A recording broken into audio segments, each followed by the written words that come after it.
This is my first experience with you here. Well, this is my first experience with you. Congratulations. Thank you. So I have a mundane question. There are no mundane questions. Oh, great. That's good to know. Thank you. Is it important to you? Yes, it is. Why would you consider it mundane then?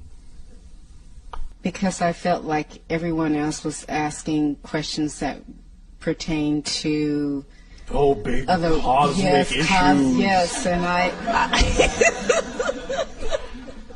The daily questions of physical life are just as spiritual as any other question. You understand? Yes, thank you. Equality to all. Yes. If it is important to you, it is not mundane. Thank you. All right. What is your question? My question is, I'm in a work environment where I want to know what my purpose there is and how soon can I get unstuck to create the life that I really want, that I prefer. Right. The way we usually go about exploring this issue is to ask you a question, and certainly not a mundane one at all. The question we ask is, are you doing what excites you the most in life or not? No. Thank you for your honesty. The next question is, when will you choose to do what excites you the most in life? Bigger question. I wanted to choose it yesterday, but... And you didn't because? What belief systems are holding you back? Fear. Of? Fear of... Yes.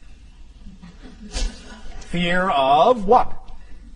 Choosing something and that not really being what really brings me joy.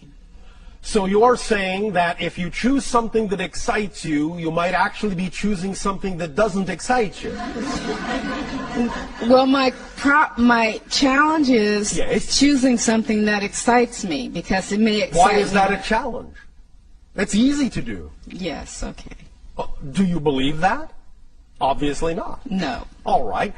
May I explain it to you in a way that will allow it to seem easier? Yes, please. Why, thank you. The idea that has been, in a sense, perpetrated throughout much of your New Age consciousness of following your bliss and acting on your excitement usually doesn't come with a clear explanation of why or how to do that. Mm-hmm. The idea simply is to understand it first and foremost in a very simplified manner, as follows. When we talk about the idea of acting on your joy, your highest excitement at any given moment, we don't necessarily mean that it has to be a life-spanning career, a gigantic project, an all-consuming endeavor. We literally mean act on whatever is at any given moment out of all the choices you have available to you, many of which may seem mundane. Just act at any given moment on the one that contains the highest amount of excitement out of all the choices you have the ability to take action on. Period. That's it. It's that simple. Excitement is a thread. It leads to all other excitement. So if you are simply sitting around going, oh, I don't know what excites me, just look at what your options are. Just list your options at that moment. If the only options are go shopping, take a walk on the beach, call a friend, just for an example, just pick the one that's most exciting and act on it to the best of your ability, taking it as far as you can till you can take it no further. When you come to the next crossroad, look at the options available to you then, pick the one that's most exciting, you have the greatest degree of ability to take action on, and take action on it. When you come to the next crossroad, do the same thing. When you come to the next crossroad, do the same thing.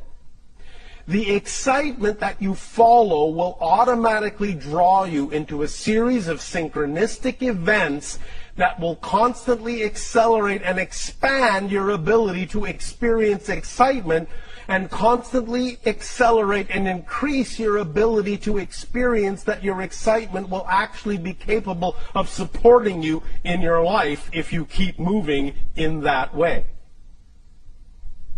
Does that make sense to you? Yes. Now, the question is, do you believe it?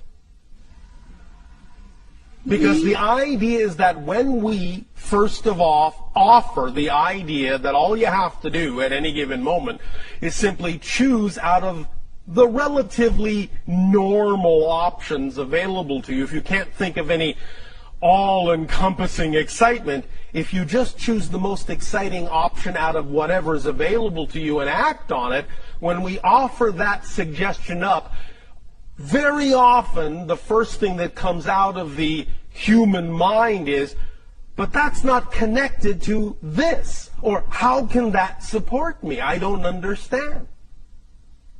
You don't have to understand. That's the beauty of it. The idea is that your physical mind is not designed, never was, and never will be designed to understand how things will happen. It is not designed to understand or comprehend how something that you act on that excites you will bring you the thing you need somewhere down the line. So you don't have to think about how that's going to happen. All you have to do is act on it knowing that it will. Because the human mind is only designed to experience how things are happening. That's it. The human mind is only designed, the physical mind is only designed to understand the physical experience. The mechanism of how these things come to you come from a higher realm that is beyond the purview of the physical mind to comprehend or understand or be able to completely perceive. So you need to stop doing the job of the higher mind, let the higher mind do its job, and bring you these things as you need them in the way that it benefits you best. All you need to do to activate that mechanism, and we'll be talking a little bit more tomorrow about the idea of the mechanism of manifestation in a more complete investigation of that mechanism, but the only thing you really have to do is just start the ball rolling by acting on whatever excitement you are capable of acting on, and thus then by doing so acting as an example to the higher mind, proving that you're willing to move in that direction so that the higher mind can go, finally she is willing to act in that vibration, so I can now give her more of that vibration, more things that are representative of that vibration, because she is showing by her behavior that she's willing to act on it. But if you're not willing to act on your excitement, why should the higher mind give you something to act on if you're not going to act on it?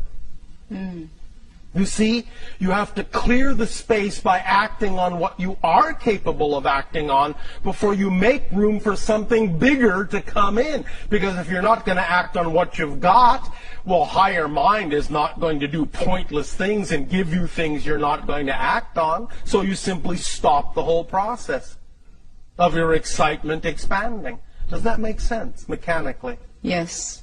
Are you willing to believe that you can act on your excitement and know that it will lead you where you need to be led? Yes. Trusting the synchronicity that will occur? Yes. We'll see.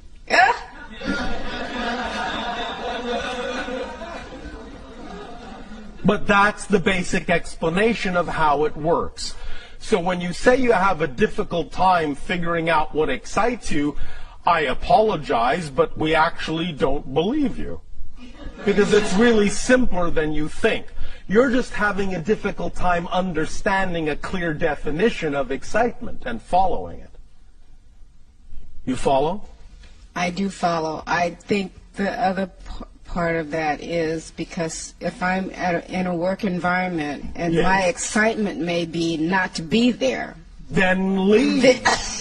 Although, understand, we are very aware of what your belief systems are all about, many of you. And if you have a belief system that says if you leave that work environment, as much as you may not find it exciting, if you have a belief system that says that leaving that work environment is going to put stress on you, is going to, in a sense, cause you harm in some way, then you must honor your belief system for as long as you're going to hold on to it.